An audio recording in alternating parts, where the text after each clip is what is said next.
Welcome to the Maryland Chamber Foundation's sixth and final webinar in our series, Equity and Inclusion in the Workplace, in partnership with Baltimore Gas and Electric. Today's discussion is supported by Kaiser Permanente and focuses on understanding and fostering equity, inclusion, and diversity internally and externally. Today's headlines have brought equity, inclusion, and diversity to the forefront of workplace. Changing mindsets, behaviors, and business practices plays an integral role in demonstrating your organizational commitment to driving meaningful change. Today, we will delve deeper into the meaning of EID, specifically addressing racism as a public health crisis.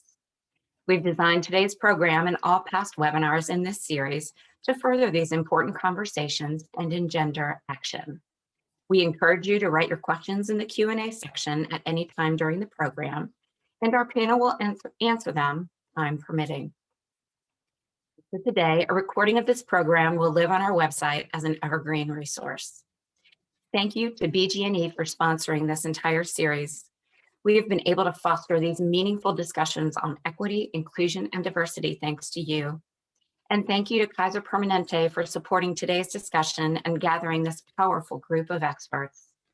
To kick us off and introduce our incredible panel, I'd like to welcome Gracelyn McDermott, Vice President of Marketing, Sales, and Business Development at Kaiser Permanente of the Mid-Atlantic States, and the incoming Chairman of our Board of Directors at the Maryland Chamber of Commerce.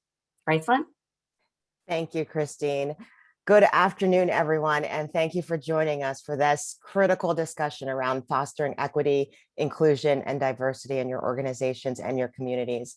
I am Gracelyn McDermott, and I serve as the Vice President for Marketing, Sales, and Business Development at Kaiser Permanente of the Mid-Atlantic States. Kaiser Permanente is the leading health system and not-for-profit health plan with more than 455,000 members, 17 medical centers, and almost 5,000 employees in the state of Maryland. Kaiser Permanente began in the shipyards, a location where men and women of all races, ethnicities, and abilities work side by side as peers. Since our founding in the 1940s, we've been committed to equity, inclusion, and diversity. When many hospitals were segregated, we had integrated wards, built diverse teams of employees and physicians, and treated all of our patients equally, regardless of race. Today, our commitment to ethnic, racial, and cultural diversity is reflected in our executive leadership. In 2020, across all of our regions, 53% of the CEO's direct reports were women, and nearly 43% of the executive medical directors were women. We're also committed to advancing diversity at every level of the organization. Nearly 67% of our organization's total workforce are members of racial, ethnic, and cultural minorities, and 75% are women. We've been nationally recognized as a leader in diversity and inclusion by Diversity Inc. for over a decade. We've been named a best place to work for LGBTQ equality by the Human Rights Campaign for 15 years. And we've scored 100% in the 2018 Disability Equity Index, and we're named the best place to work for disability inclusion. Beyond diversity in our workforce, EID plays a role in shaping our internal culture and business practices like hiring and vendor selections. We invest heavily in our EID programming because we know that it plays a role in our goal to eliminate health disparities, and by creating equity in our communities and developing a healthcare delivery model that serves everyone. Today, our panelists will share their advice on how to foster a positive company culture and build an inclusive workplace. Incorporate EID into your business operations and practices, and create a healthier, more engaged workforce where both you and your employees and your businesses can thrive. Now, I'm not going to moderate this. I'm going to pass this over to Natalie Burke. Natalie is the president and CEO of Common Health Action. She's a nationally known speaker, an equity evangelist, strategist, master facilitator, and public health leader. Natalie provides executive leadership for Common Health Action, whose mission is to develop people and organizations to produce health through equitable policies, programs, and practices. Since the mid-90s, Natalie has held leadership position focused on creating opportunities for health through community, institutional, systemic, and policy change. Her public health and healthcare experience include technical assistance and capacity building for hundreds of community-based organizations and collaboratives, universities and medical schools, national and international corporate entities, and philanthropy, as well as federal, state, and local governments. It is my pleasure to turn this over to Ms. Natalie Burke. Thank you so much for having me, and thank you for the kind introduction, Gracelyn. So I get the pleasure of moderating this panel today, and I have to tell you, when I was asked to do this, I jumped at the opportunity because we have partnered with Kaiser Permanente for quite some time. This is not new for them. And so their long-term commitment is something that I am always happy to be a part of and to support in any way possible. So now I get to introduce you to today's panelists. And first, I'd like to introduce Dr. Mona Gahunia, and she is the Associate Medical Director, Operational Excellence, Internal Medicine and Infectious Diseases for Kaiser Permanente, and will speak to care delivery from the lens of equity, inclusion, and diversity. Good morning, Mona. Next, we have Shannon Hines, who's the Director of Equity, Inclusion, Diversity, and Wellness for Kaiser Permanente, and she will speak to equity, inclusion, and diversity as a business imperative and how organizations can foster positive company culture and create an inclusive workplace.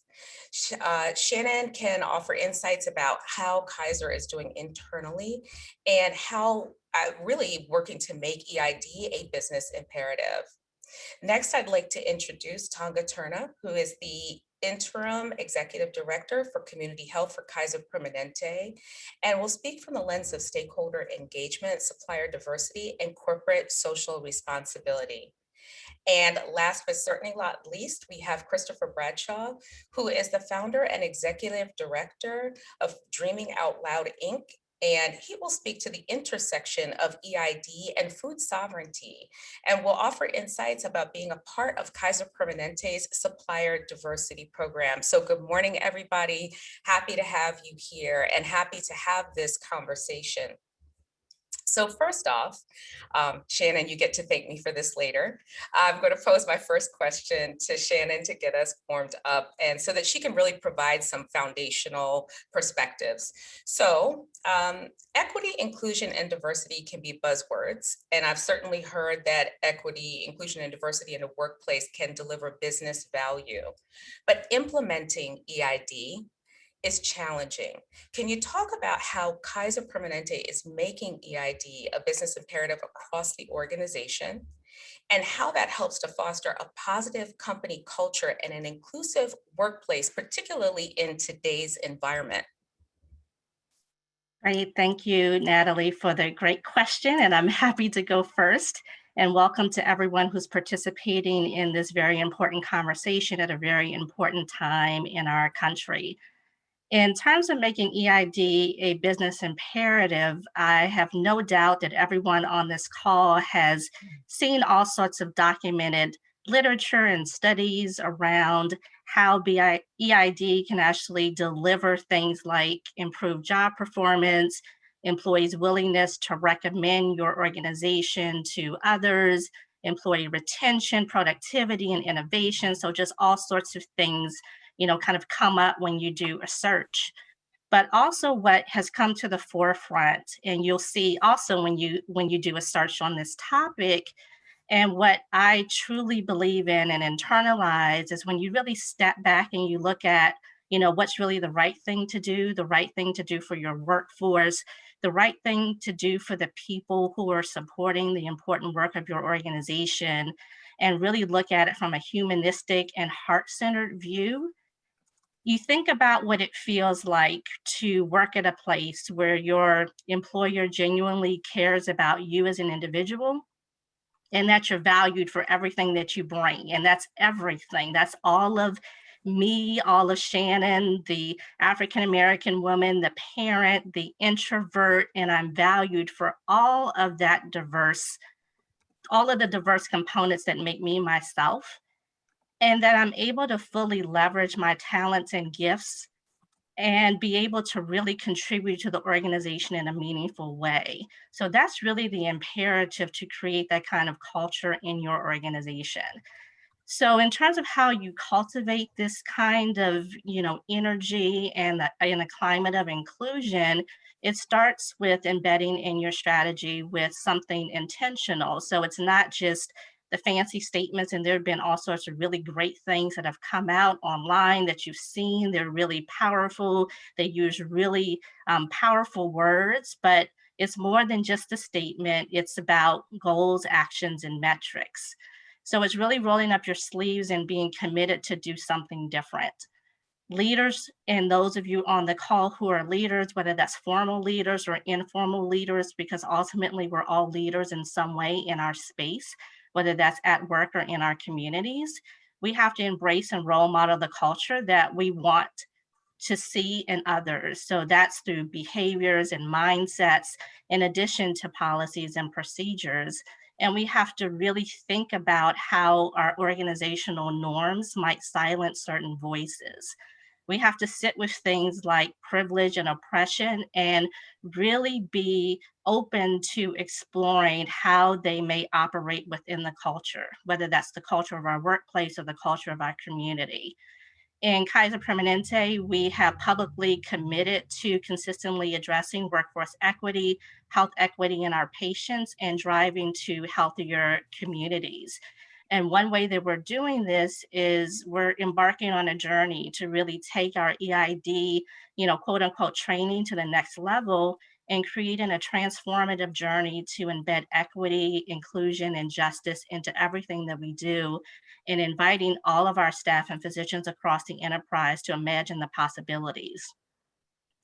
I'd like to just share briefly one thing that we did last year, we're continuing to do, which is to host dozens and probably up to hundreds of listening sessions at this point. And that has been really meaningful to really step back and understand what our opportunities are. Kaiser Permanente has had a foundational commitment to equity, inclusion, and justice since our founding, but we ourselves in our listening sessions and really understanding what are the perspectives from our employees, what is their experience as an employee, what's their experience as a member of Kaiser Permanente. We've heard their concerns, we've heard their frustrations and their hopes during this very pivotal moment that we're in our country and in our workplace. And we understand that we have opportunities, just like every other organization has opportunities to do better. So what we've done is we've engaged in a conversation with our workforce and really bringing their voices to the forefront to really help us design an equity framework to really advancing this work, but with them as part of the conversation. So we're not designing with our employees on the side and kind of thinking of things that we think are the right things to do, but really involving them in the conversation. And these things have been amazing. I've been a part of many, many, many conversations that have been real talk, truth telling, a dialogue, really affirming lived experiences. We're also focusing certainly on continuing to do things like education, and that's really important to connect to our cultures and history and heritage. And so we're doing all this work, but ultimately it's going to come down to us interrogating our systems to eliminate inequities in our workplace and also our care delivery practices and policies. And I wear both an EID and a wellness hat. So I would feel like I'm not doing this topic justice without saying that it is so important as you're engaging in this kind of dialogue that these aren't kinds of topics that we're used to talking about at work. People are coming to this from different parts in their journey. They're coming to this with their lived experiences. Some of these experiences have been painful. So really, really important is to think about how do you embed self-care practices and self-compassion into the work that you're doing, because this is both an opportunity to learn and an opportunity to heal together. We are certainly on a journey in Kaiser Permanente. We are making some progress. We've rolled up our sleeves to do the hard work, but we know there's much more that needs to be done, and this is going to be ongoing for us. I'll turn it back over to you, Natalie. Thanks, Shannon. And I think, in listening to you, one of the things that stands out for me, so much of what you said has to do with balance. I think this idea of balancing head and heart. So coming at this from sort of that head perspective around data and facts and information and metrics, that piece of it, right? That's quantifiable. But then there's that other part of it that has to do with that heart space that's really about the ideas of fairness and justice and meaning and humanity and relationship. Because ultimately, when we keep talking about systems and organizations are merely people who choose to be in relationship with one another for purpose, right? And so I think, in listening to you, this leads very nicely into the next question that I have, which is for Dr. Cahunia, and is really about, in a sense, how Kaiser Permanente chooses to create experiences for people who are coming for care, right? And so my question for you is, the assumption is that diversity, if you have diversity, you're going to get to inclusion. So if we have lots of different types of people around who have different identities and different backgrounds, then inclusion is going to happen. From a physician's perspective, why is it important to acknowledge and embrace equity, inclusion, and diversity in care delivery? And why is it important to be intentional about it and not assume that it will just happen? Thank you for the question, Natalie. And I'm excited to answer this question and also to actually build on things that Shannon said, because Shannon put some things just so well that I certainly can't put it any better. But I think we must, I think it's an imperative. She used the word imperative. I'm going to borrow that word to include equity, inclusion, and diversity in everything we do, and not as buzzwords, but like truly include it. And it's extremely important in care delivery. And I'm going to walk you through some different examples of where it becomes so important. But if we value deep, meaningful relationships, that's why we have to make equity, inclusion, and diversity imperative in everything we do. So as far as patient care, there's two major concepts I want to talk about. One is the concept of unconscious bias or implicit bias. And it's something that we all have. It doesn't make us good or bad. It's innate to everyone and how our brain works, and based on our own life experiences, we all bring that to the table. And the key thing is actually recognizing that and being able to find ways to check that. And it's something I've had to learn as a physician and as a leader throughout my career. And I'm going to take you back for a second. I'm an infectious disease physician, and I've had the privilege of taking care of a very diverse group of patients from the very onset of my career back in medical school, working in a HIV respite facility. But then also when I came to Johns Hopkins, I became the refugee physician somehow. And I don't know if everyone knows this, but Baltimore is a city where it's a resettlement city for the International Rescue Committee. So a lot of refugees and asylum seekers end up resettling in Baltimore. So I was seeing a lot of those patients, plus the East Baltimore underserved population. And I had to recognize within myself what were my biases that I was bringing to the table when I was caring for these patients, and learn how to check them. And some of it was easy for me because I come from an ethnic and religious minority group that has suffered ethnic cleansing in my own, home country. So part of it was easy, but then there other parts were really not easy. So it was a journey. It's still a journey every single day. I remind myself before I walk into the room with a patient, because I want to be able to make that connection with the patient. I want to be able to reach them so that I can, counsel them and care for them as a whole person. That's extremely important. And you can see how, if you think about your own connections with your own doctors, I'm sure you can relate to this. You want the physician to see you as a whole person, not just, tell you what to do. So the second part is really understanding someone's cultural context and asking open-ended questions. And that is something that applies way beyond healthcare. But in healthcare, I've learned over time how critical that is. And I've made my own mistakes, especially early in my career, of not asking open-ended questions and making assumptions about what someone's lifestyle was I mean, you can understand, Natalie, how critical that would be if you're trying to tell. In my field, one of my primary areas of practice is HIV. So, and in HIV, taking your medicines every day is one of the most important things you can do. So I do a lot of medication adherence counseling. And early on, I used to assume people did certain things every day. And I quickly learned, wait a second, some people don't do those things every day. So when I was doing the medication adherence counseling, I was asking them, well, when you do this, keep your pills there and you'll remember to take it. And so then I changed my approach to saying, well, what do you do every single day? And that's when you should time taking your medicine. And just that little change has made such a big difference with my patients. So that's one example. And then one other example relevant to today is COVID vaccination. So, you know, talking to patients, talking to colleagues, even about getting vaccinated and understanding where they're coming from if they don't have confidence in the vaccines. Where are they actually coming from, and asking open-ended questions and listening to the answers before, you know, jumping to any conclusions. So those are a couple of ways, and we promote these practices within our medical group, and we've had really great discussions, and we're always trying to remind our doctors to practice in this way. Thank you so much for that, because part of what I appreciate about what you're saying, and I think it also ties back to what Shannon said, is rather than to ignore people's identities, to actually honor who they are within the context of their identities, right? So we don't want to not see or unsee these identities that we all walk through life with, because they do so much to shape and frame our experiences and who we become.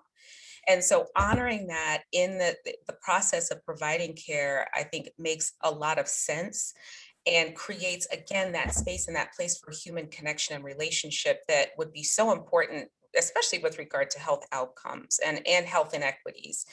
To gloss over those things and to gloss over those experiences would be missed opportunities. So it's really good to hear the way that you're framing this. I wanted to pause for 1 second and say to our participants, if you have any thoughts or questions along the way, feel free to start dropping those into the chat. And you know, we'll be going into Q&A in a little while. Just wanted to raise that up. Or you can jot them down just so you don't lose them as the panelists are making comments, something might spark for you. So next, I want to move on to Tonga. Hi and good morning. Hey. I have a little bit of a lengthy question for you. So there's a saying that Kaiser Permanente doesn't just recognize equity, inclusion, and diversity, that you celebrate it. And I think I've actually witnessed this over the years, having worked with you all in many different ways in communities for over 10 years now. It's been a long time. One way you celebrate it is by being socially responsible in the communities you serve. And I want to talk with you specifically about stakeholder engagement. One of your stakeholders, in a sense, are diverse suppliers. And can you talk about how partnering with diverse groups of suppliers reflects on your equity, inclusion, and diversity initiatives? And what's the economic impact in those communities that you serve? Well, Natalie, thank you for the very loaded question, but I'm excited to kind of break it down here. You know, I think everyone on this call can agree that successful small businesses are the cornerstone of healthy communities. So, you know, Natalie, I grew up in inner city Washington, D.C. You know, I'm going to tell on myself a little bit, but back in the day, there was no Whole Foods. You know, there were no large grocery store chains. The cornerstone was the place where you shop for your groceries. You got your school supplies, and on a good day, my mom would get our school clothes from the corner store. So I say all that to say that small businesses really have contributed to the vitality of our communities.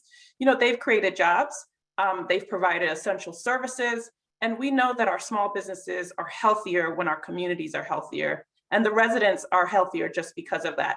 So that's why we've been really laser focused at Kaiser Permanente on investing in small businesses, because we know by investing in small businesses, particularly minority owned businesses, we're supporting healthy communities.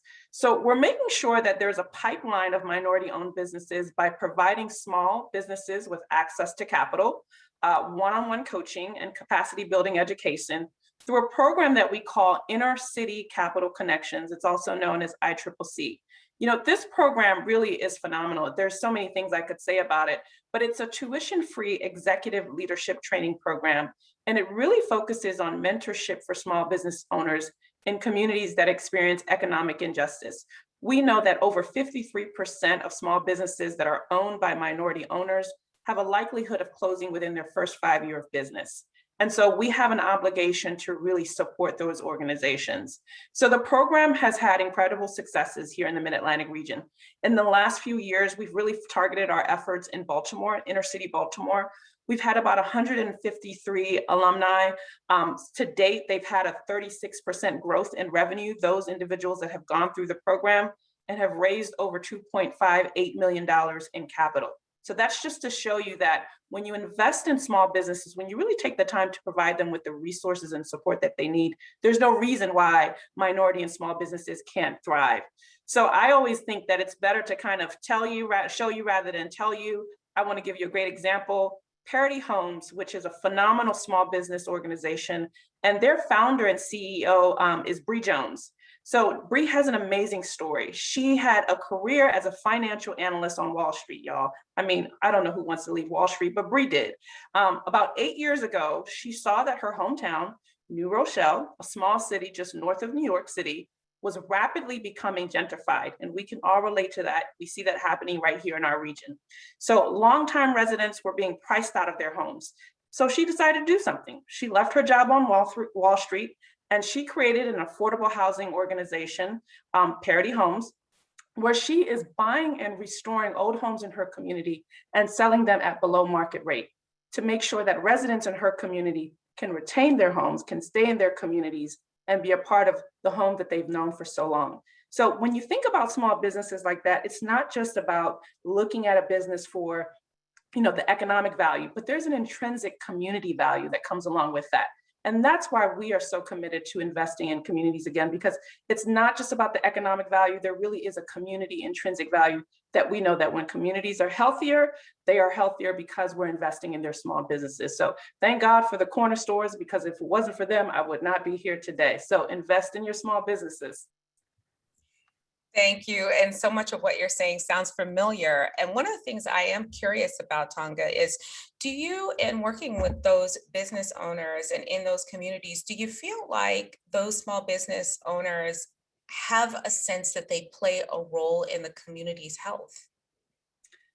I think one of the things that has been really kind of eye-opening is that the small businesses that we have worked with and encountered are a part of the fabric of that community. And so when they talk about the health of their community, they see that as their personal charge. And so when we're having this discussion about how healthy your community is, it's not about that community, it's our community. And so I really feel that these small businesses view health in their community as a part of their personal charge. They know that if they grow and they're successful, they're able to continue to provide the resources and support for their local communities. I'll give you another great example, Natalie. We have a program called Good Health and Great Hair. And this is where we're partnering with barbershops and beauty salons in Baltimore. And we're supporting the local communities with flu shots and vaccines to make sure that they're healthier. I mean, who wants to go into the barbershop and beauty salon and not be able to get their flu shot on the way out the door? And so when we approached these barbershops and beauty salons and said, hey, we want to partner with you all to make sure that your community is healthier, particularly during flu season, no one said no. Everyone said that is our contribution to this community. Why not? Why not get Miss Ann vaccinated when she comes to get her hair cut? Why not talk to Mr. Jones about getting his blood pressure screened when he comes in? And so these small businesses really look at health as their own personal commitment to supporting their local communities. And for that, we celebrate them. That's fantastic. And I think, from even looking at it through an equity lens to really understand the impact of every action that you all are taking as an entity in community, it really demonstrates your commitment, not just to equity, inclusion, and diversity, but also to health equity. And so, that's a really good piece to hear in this. So thank you, Tonga. So next, I am going to go on to Chris Bradshaw. Hey, good morning. Good to see you. Yeah. And so, after you've gotten to listen a bit to Shannon and to Mona and to Tonga, I want to come to you because, you're really on the ground you're in community, and you connect very much to all of these pieces of the puzzle. So many people may not realize that there's an intersection of equity, inclusion, and food sovereignty. A significant part of driving towards change is recognizing that there are these intersections, that we're not siloed, right? And I actually think it ties to this whole concept that, your health is not an accident, it's a production of society. And it's how all of these things intersect, whether it's around business or housing or education or food or employment, that all of those things have to come together in ways to create those opportunities for health, right?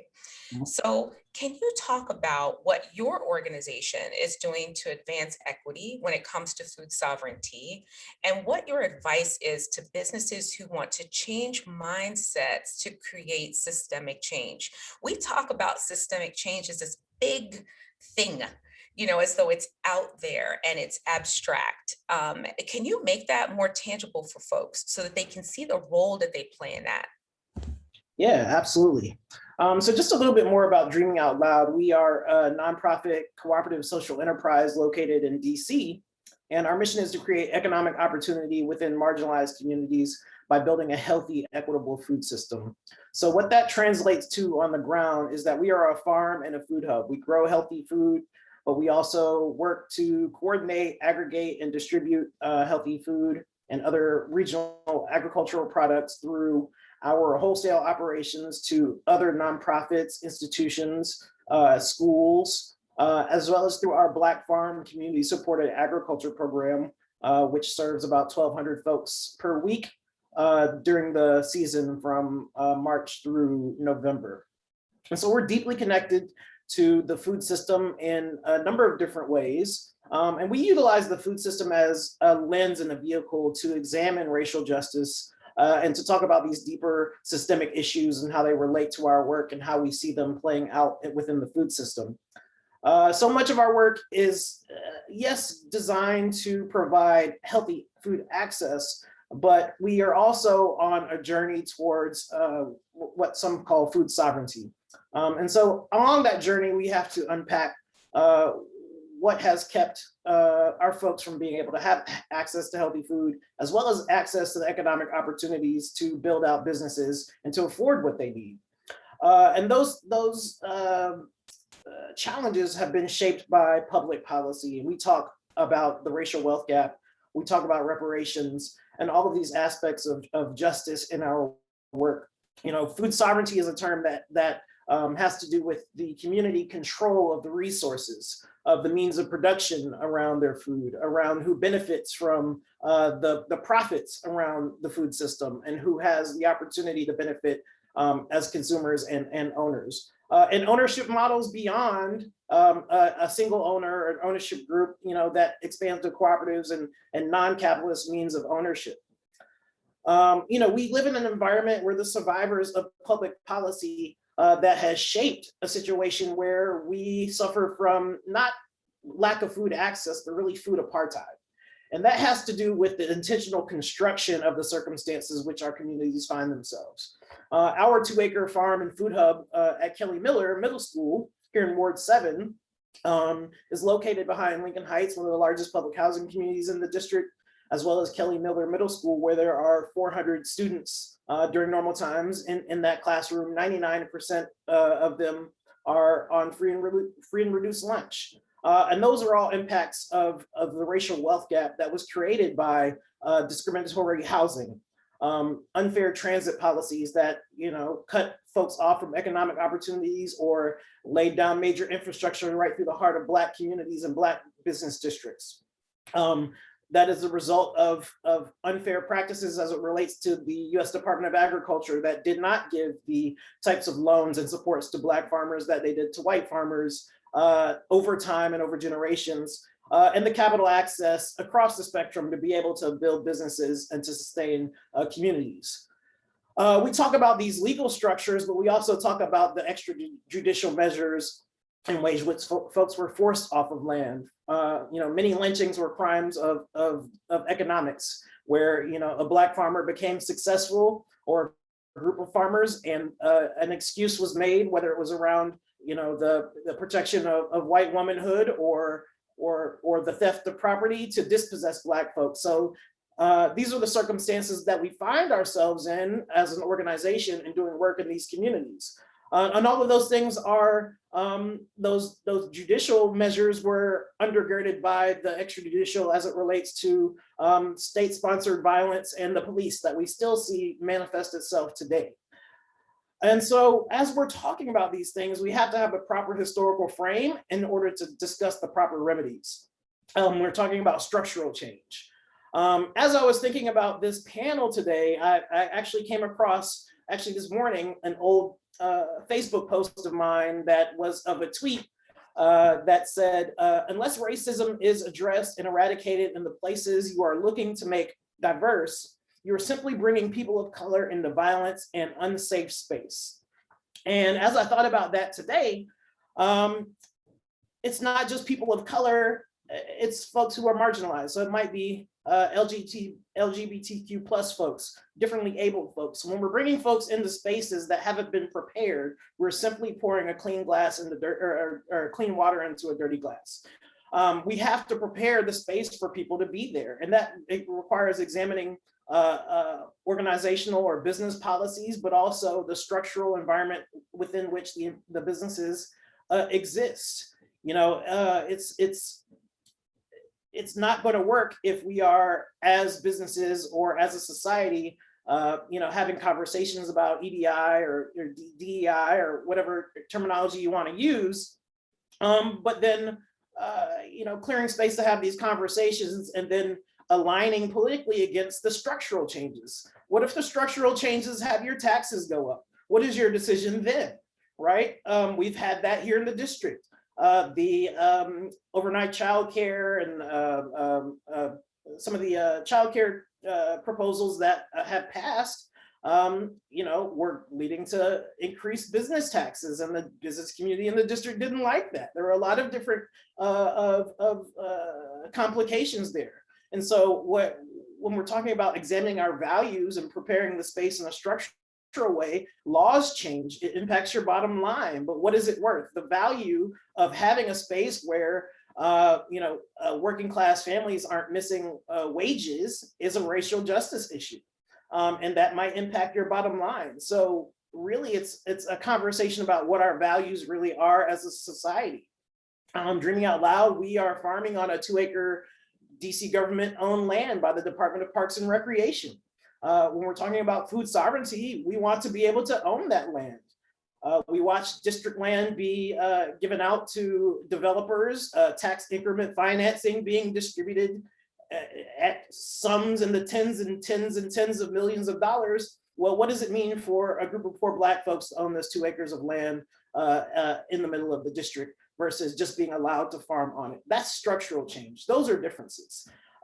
This is what we're talking about when we mean reshaping the environment and influencing structural change. We want to make sure that the policies that, as a member of the DC Food Policy Council, that we're working to put forward, keep in mind this type of equity, meaning the actual equity in the ownership of the land and the resources and the benefits and the profits, so that we're talking about, we're not talking about another generation where, you know, the racial wealth gap deepens. You know, before the pandemic in this region, white wealth was 81 times that of Black wealth.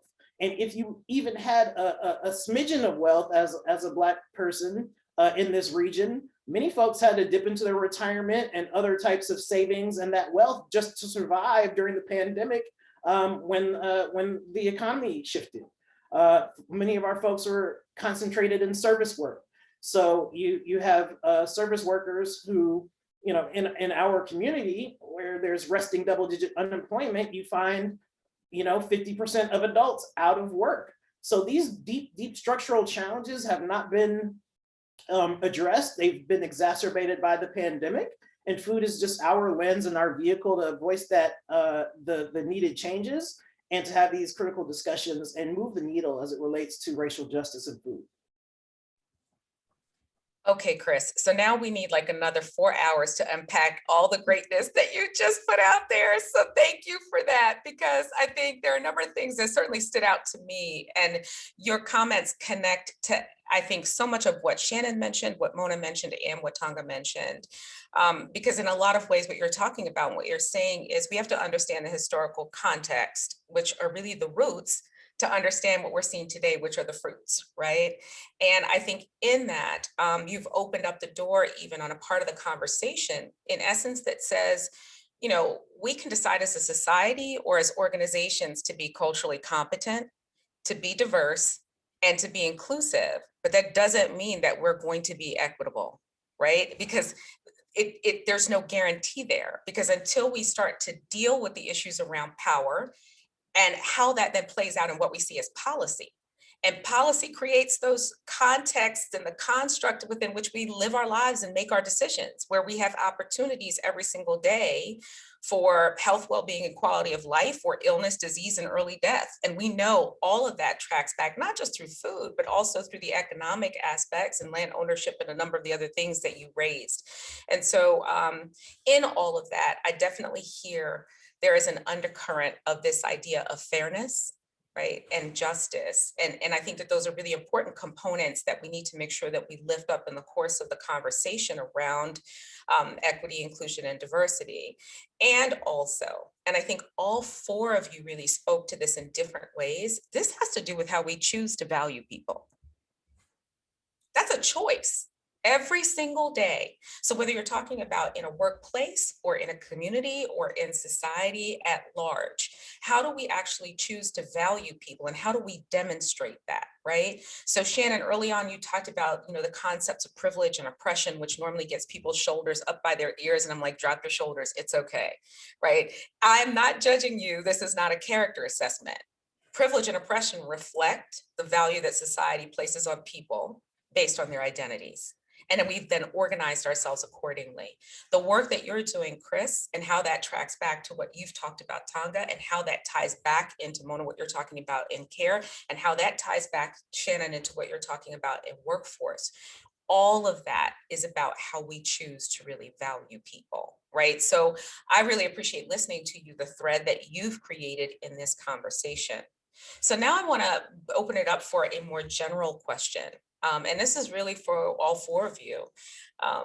You know, small businesses face a lot of challenges when starting an EDI or EID journey.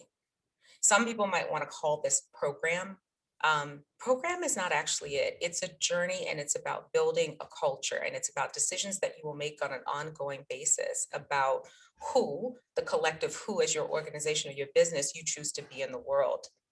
And so in a sense, some of those challenges are connected to issues around budgets and staffing. People say, you know, we don't have the capacity to do it. We don't know how to do it. We don't have the money to do it.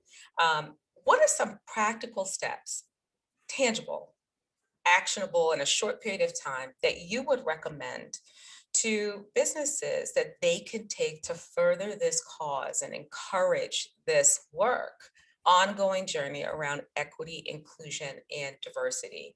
What's the recommendation you would make? Things that are actionable, tangible, that they can start to build and curate this culture that really makes equity real and helps it to manifest.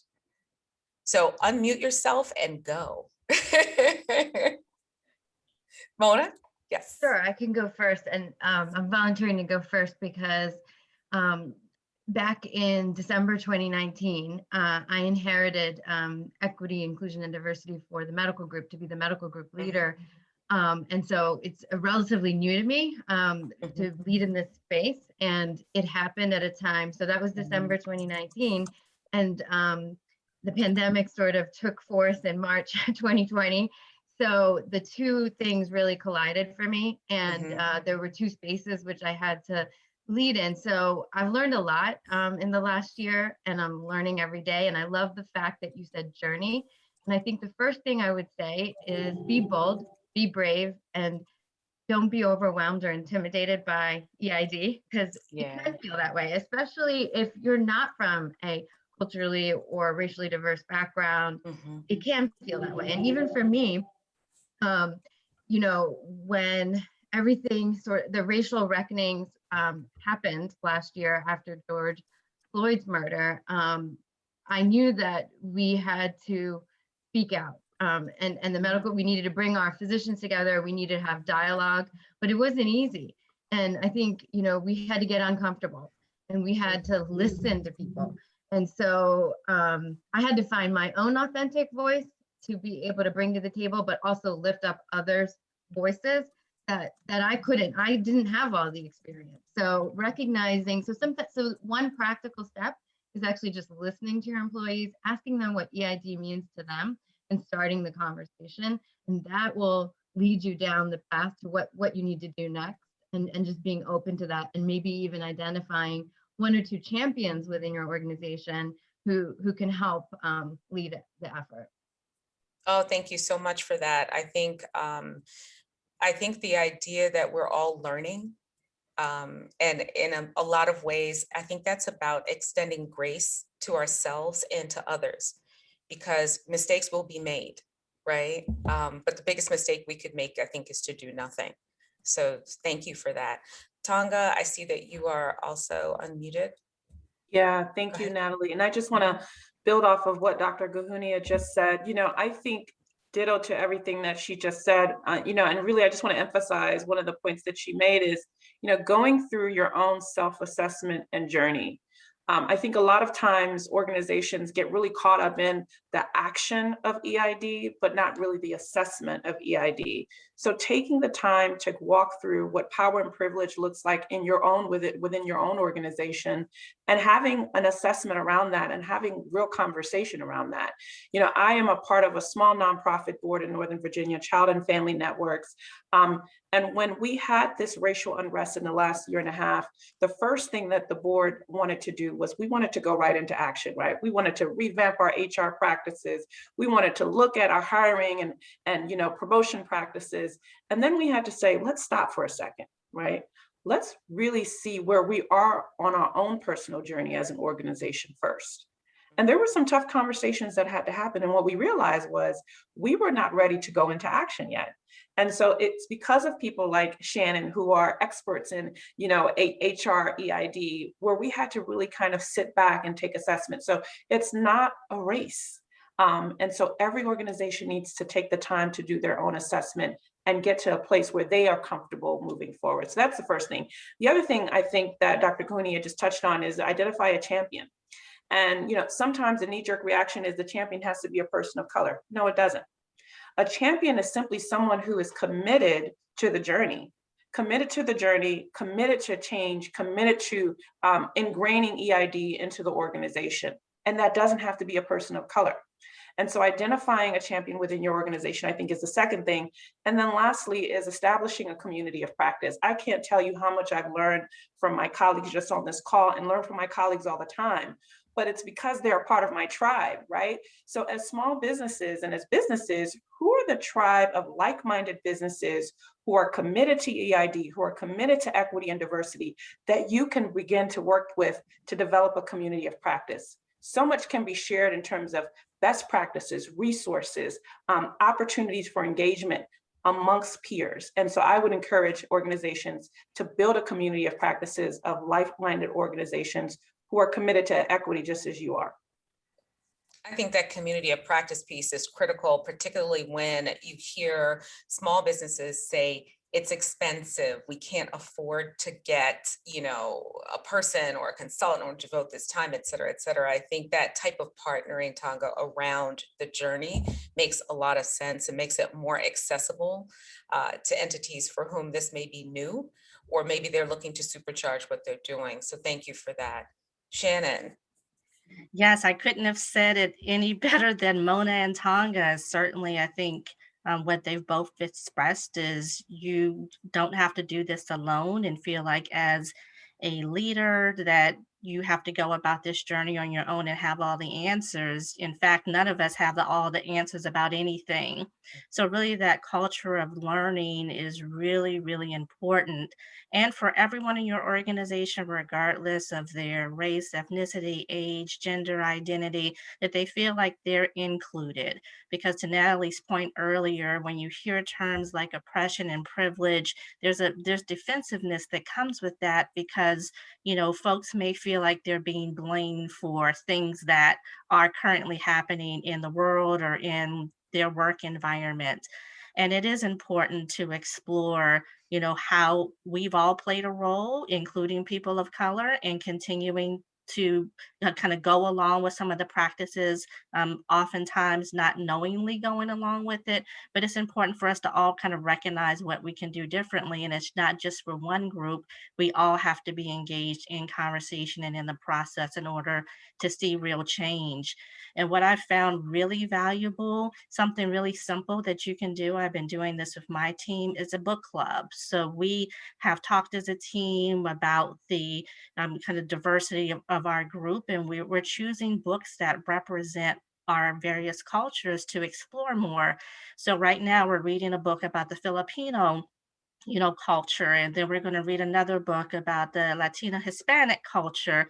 And that has been really a valuable learning experience for us, something, that's really simple, but we debrief every chapter. We talk about what we learned. We explore, deeper with one another. This is a way for us to get to know one another, kind of beyond what you can see, and really starting to uncover the things that we call are under the iceberg. So the things that you can't really see in terms of the diverse perspectives that we bring.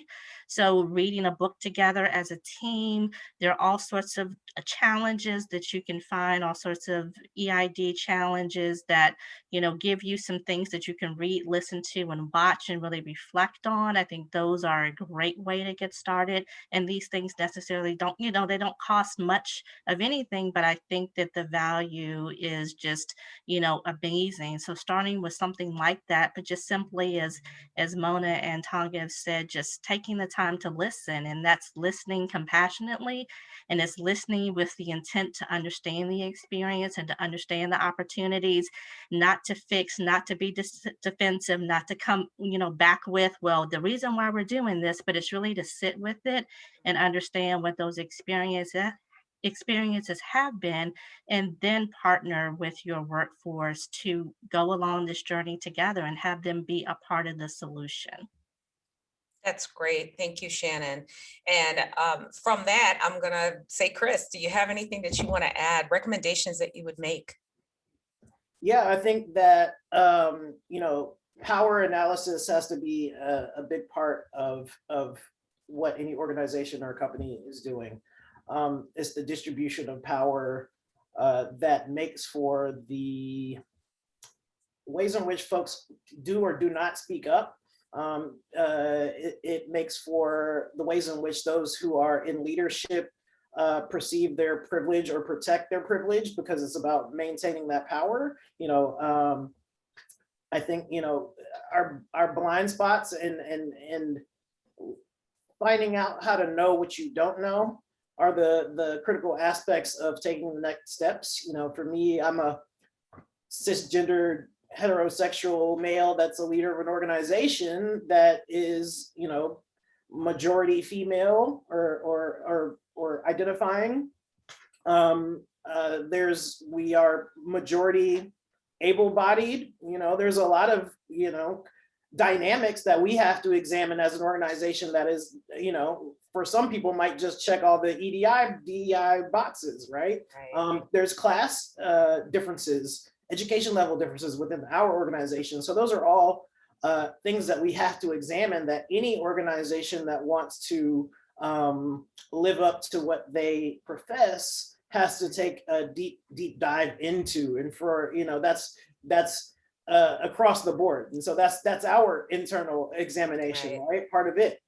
Making sure that we're a leaderful organization, and that I'm distributing power, or other directors or other folks within the organization. And so, as an example, I hope folks can kind of see what I mean and take that forward. Fantastic. Thank you, Chris. Much appreciated. And this concept of power is really important because it's about the ability to define reality for yourselves and for others, right? And so when you look within your own companies, who gets to define reality? Who gets to do that through decision-making and access to information, and who gets to make the call and who's included in that. So there's a lot there to dig into. So thank you for lifting that up, that issue of power. So we only have a few minutes left. I have one question here. And I'm going to go ahead and lift that up. And it says, and this is a good one, so we don't have a lot of time. And I think this is going to come towards Mona first and foremost. As healthcare organizations care for diverse patient populations, how does the drive for care delivery standardization factor into KP's EID work? It seems that standardization is more about equality than equity. Yeah, Go for I it. love, it's such a great question. I saw And this it is in from the Jessica chat. Lazarov. Yeah, go ahead. Yeah, I mean, it's such a good question, but let me say that I think some of the things that we talked about. So if you can empower your employees, and in my case, it's physicians, to check their unconscious bias, to think openly about things, to look at people's cultural context, then what we find is that we find our frontline physicians and others actually pointing out where our practices are not equitable. Let me give you an example. During the pandemic, we shifted a lot to virtual care, and we were doing a lot of telemedicine and video visits, but access to the internet and good bandwidth is not the same across our patient population. Sure. So we had to look at, wait a second, did we create an inequitable environment for our patients? Not on purpose, but so we started to hear that from some of our doctors, and then we took a step back and say, well, how do we encourage other patients to get on what we call kp.org and get active and be able to engage in video visits? And we started to figure out different ways to connect patients who wouldn't have had the same access. So that's just a quick example. I know we're short on time, so I'll give other people a chance to answer. Does anybody have anyone else have anything that they would chime in with regard to that? And I actually think it applies more broadly, because I think there are concerns sometimes that equity asks us to step outside of the norm in ways that could create risk, even like within the workforce, right? So that we're not treating everyone in exactly the same way. We're focused on what fair approaches are. I don't know, Shannon, if you have any thoughts about that piece of it, how equity asks us to move from equality, treating everyone the same, and what are the challenges, or how do you deal with that? Yeah, I think, again, it's a really good question, and something that we certainly have been looking at intentionally. I think that there's a balance between what we know are kind of the recommended things that we know need to happen, and then how do you kind of go about doing it in a way that honors the individual in terms of their preferences, their heritage, and really allows them to be their authentic selves. So that is one thing that we are certainly trying to accomplish through the way we go about doing all of our workforce equity efforts, to ensure that we certainly we need to look at our practices and ensure that we are removing as many things that we can see. Certainly there are things that are unseen that we're trying to kind of tease out, where do we have some opportunities to remove bias from our systems, but doing that in a way that honors the individuals as well. I think it's the balance between the two. I'm also thinking about, previously I was a health educator, so my background is in health ed. I kind of came to this work with that kind of training ingrained in me, and a lot of what we do through things like a motivational interviewing or different strategies that we use to engage with patients, again, keeps in mind that we have recommendations around how often you should be screened, for example, or you should be taking these particular medications, or you should be doing this, but kind of how you go about it is going to be highly individual based on that person's kind of needs, based on their schedule, based on kind of where they are and what they're ready to work on. So it made me also think, as Mona was talking about, those strategies that we use, that we keep in mind what those recommendations are, but ultimately we're doing it in a way that honors how the patient would like to manage Thank you. their condition or kind of progress through their health. Thank you. Thanks, Shannon. Thanks to all of you all. You were great. And I'm going to go ahead and hand off, I think, to Christine. Wow. Well, thank you so much. This has been a truly moving and inspirational conversation. There's so much to think about and to take away from today. Two things that really struck me: build that community of practice to make the journey accessible. I really want people to remember that. And then to establish a culture of learning, because if we're all in learning mode, we can all make progress. So I want to thank Gracelyn McDermott of Kaiser Permanente, our moderator, Natalie Burke, our panelists, Dr. Mona Gahunia, Sharon Hines, Tonga Turner, and Christopher Bradshaw. You were wonderful. Thank you again to BG&E, our sponsor, and to Kaiser Permanente for supporting today's discussion. Although this concludes our 6-part equity and inclusion series, the conversation will continue. It must. We promise to keep the conversation going within our membership and our community to drive meaningful change. In this series, we've set out with the goal of having these difficult and sometimes uncomfortable conversations to benefit the Maryland business community who may be struggling with ways to implement EID practices. We hope you've gained valuable insight from these discussions and that you will be emboldened as a leader to take the next steps, or perhaps first steps, to create a culture of equity, inclusion, and diversity in your workplace. Thank you for joining us. Have a wonderful rest of your day.